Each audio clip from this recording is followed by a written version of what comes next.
নমস্কাৰ। আজি কথা মহাভাৰত ক্ৰমশ পাঠত শুনাবলৈ লৈছোঁ অষ্টম অধ্যায় কুন্তী দেৱী। শ্ৰীকৃষ্ণৰ পিতামহ সুৰ যাদৱ বংশীয় প্ৰখ্যাত ৰজা আছিল। তেওঁৰে কন্যা পৃথা অতিশয় সুন্দৰী আৰু মহাগুণৱতী আছিল। সুৰৰ পিতৃব্য পুত্ৰ কুন্তীভোজ সন্তান আছিল বাবে পৃথাকে কুন্তীভোজৰ তুলনীয়া কন্যা কৰি ল'বলৈ দিলে। তেতিয়াৰে পৰা পৃথা কুন্তীভোজৰ পৰিয়ালৰ অন্তৰ্ভুক্ত হৈ কুন্তী নামে জনাজাত হ'ল। কুন্তী দেৱীৰ বালিকা বয়সতে মুনিশ্ৰেষ্ঠ দুৰ্বাসা কুন্তীভোজৰ ঘৰত এবছৰকাল আলহী আছিল। তেওঁ তাত থকা সময়খিনিত বালিকা কুন্তীয়ে অতি ভক্তিৰে তেওঁৰ শুশ্ৰূষা কৰিছিল। কুন্তীৰ সেৱা শুশ্ৰূষাত বৰ সন্তুষ্ট হৈ মুনিয়ে তেওঁক এটা স্বৰ্গীয় মন্ত্ৰ শিকালে। ক'লে যে তেওঁ যদি এই মন্ত্ৰ উচ্চাৰণ কৰি যিকোনো দেৱতাক আহ্বান কৰে তেন্তে সেই মন্ত্ৰৰ বলত সেইজনা দেৱতাই সুশৰীৰে তেওঁৰ ওচৰত দেখা দিব আৰু নিজৰ সমতুল্য গুণযুক্ত এক পুত্ৰ সন্তান দান কৰিব।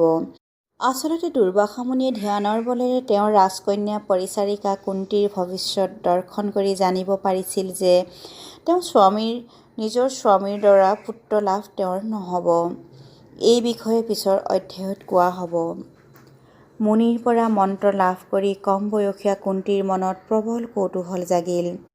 মন্ত্ৰৰ গুণাগুণ প্ৰমাণ চাবলৈকে আকাশৰ উত্তীপ্ত ভাস্কৰ দেখি সূৰ্য দেৱতাকে এদিন সেই মন্ত্ৰৰে আহ্বান কৰিলে। লগে লগে আকাশ মেঘাচ্ছন্ন হ'ল। তাৰ আঁৰতে সূৰ্য দেৱতাই সুশৰীৰে আহি ৰূপৱতী কুন্তীৰ ওচৰত উপস্থিত হৈ প্ৰশংসাৰ দৃষ্টিৰে কুন্তীৰ সৌন্দৰ্য দৰ্শন কৰিলে। দেৱতাৰ মহান জ্যোতিষ্মান ৰূপ দেখি কুন্তীয়ে বিস্ময়ত অভিভূত হৈ প্ৰশ্ন কৰিলে, হে দেৱতা, আপুনি কোন? সূৰ্যই উত্তৰ দিলে, কুমাৰী, মই সূৰ্য। তুমি পুত্ৰ কামনা কৰি যি মন্ত্ৰ উচ্চাৰণ কৰি মোক আহ্বান কৰিলা তাৰ আকৰ্ষণতে মই আহি তোমাৰ ওচৰত উপস্থিত হৈছোহি। কুন্তীৰ নিৰুপায় অৱস্থা হ'ল। কি কৰে এতিয়া? তেওঁ কাতৰভাৱে ক'লে, মই অবিবাহিতা কন্যা। সম্পূৰ্ণভাৱে মোৰ পিতৃৰ ওপৰত নিৰ্ভৰশীল। মই এতিয়া মাতৃ হ'বৰ উপযুক্তা নহয় আৰু মোৰ সেই বাসনাও নাই। মই মাত্ৰ ঋষি দুৰ্বাসাই মোক প্ৰদান কৰা মন্ত্ৰ পৰীক্ষা কৰিবলৈহে এই মন্ত্ৰ প্ৰয়োগ কৰিছিলোঁ। দয়া কৰি স্বস্থানে গমন কৰক আৰু মোৰ এই মূৰ্খামিৰ বাবে মোক ক্ষমা কৰক। কিন্তু সূৰ্যদেৱতা তেতিয়া ঋষিদত্তৰ সেই অমোঘ মন্ত্ৰৰ বশীভূত। পুত্ৰ দান নকৰাকৈ তেওঁ উভতি যাব নোৱাৰে। আনহাতে কুন্তীও লোকনিন্দাৰ ভয়ত ভীষণভাৱে সন্ত্ৰস্তা। সূৰ্যই সেইবাবে কুন্তীক আশ্বাস দিলে, তোমাৰ কোনো কলং নহয়। মোৰ পুত্ৰ ধাৰণ কৰাৰ পাছতো তুমি আকৌ কুমাৰী হৈয়ে থাকিবা। বিশ্বজগতক পোহৰ আৰু জীৱন দিওঁতা সূৰ্যৰ দ্বাৰাই সেই দেখি কুন্তী গৰ্ভৱতী হ'ল। কিন্তু দেৱতাৰ সন্তান মানৱৰ সন্তানৰ দৰে 10 মাহ 10 দিন গৰ্ভত ধাৰণ কৰিব নালাগে। গৰ্ভধাৰণৰ পিছতে সন্তান ভূমিষ্ঠ হয়। কুন্তীয়ে জন্ম দিলে সূৰ্যৰ পুত্ৰ কৰ্ণক। তেওঁৰ গাত কৱচ আৰু কাণত কুণ্ডল লৈয়ে জন্মগ্ৰহণ কৰিছিল। আছিল পৰম ৰূপৱান আৰু সূৰ্যৰ দৰেই জ্যোতিময়। সেই সন্তানৰ জন্মৰ পিছতে সূৰ্যদেৱতাৰ বলত কুন্তী আগৰ দৰে কুমাৰী হ'ল। সদ্যজাত সেই সন্তানটি এতিয়া কি কৰিব কুন্তীয়ে ভাবি স্থিৰ কৰিবই নোৱাৰিলে। কথাটো প্ৰকাশ পালেই মানুহৰ মাজত তেওঁৰ কলংক বিয়পি পৰিব। গতিকে এটা বন্ধ বাকচত শিশু সন্তানটো থৈ তেওঁ নদীৰ পানীত উটাই দিলে।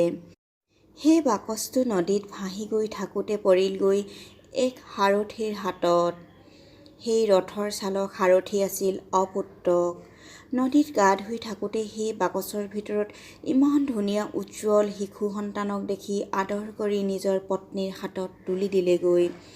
সাৰথীৰ পত্নীয়ে মাতৃৰ সমগ্ৰ স্নেহ ঢালি দি ডাঙৰ কৰিলে কৰ্ণক।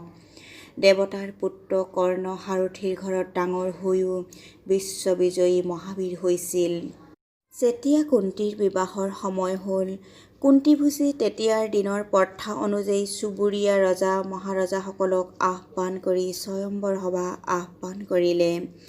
স্বয়ম্বৰ সভাত সমবেত ৰাজন্যবৰ্গৰ মাজত যাকে ইচ্ছা তাকে কন্যাই স্বামীবৰণ কৰিব পাৰে। কুন্তীৰ ৰূপগুণৰ খ্যাতি দেখে দেখে বিয়পি যোৱা। গতিকে অনেক ইচ্ছুক বিবাহ প্ৰাৰ্থী ৰজা ৰাজকুমাৰ স্বয়ম্বৰ সভাত সন্মিলিত হৈছিল। কিন্তু সকলোৰে মাজত জিলিকি আছিল ভাৰতবংশৰ মহাৰাজ পাণ্ডু। কুন্তীয়ে তেওঁৰ ডিঙিতে বৰমালা অৰ্পণ কৰি স্বামী বৰণ কৰিলে। বৰ ধুমধামেৰে কুন্তীক বিবাহ কৰাই মহাৰাজ পাণ্ডু হস্তিনাপুৰলৈ উভতিল। পিছত ভীষ্মৰ পৰামৰ্শমতে পাণ্ডুৱে তেতিয়াৰ যুগৰ প্ৰচলিত ৰীতি অনুযায়ী মদ্ৰ দেশৰ ৰাজকুমাৰী মাদ্ৰীকো দ্বিতীয় পত্নীৰূপে বিবাহ কৰালে। তেতিয়াৰ দিনত ৰজাসকলে একাধিক পত্নী বিবাহ কৰাৰ কাৰণ আছিল বংশৰক্ষাৰ বাবে অধিক সন্তান কামনা, অকল দৈহিক সুখ ভোগৰ কাৰণে নহয়। ধন্যবাদ।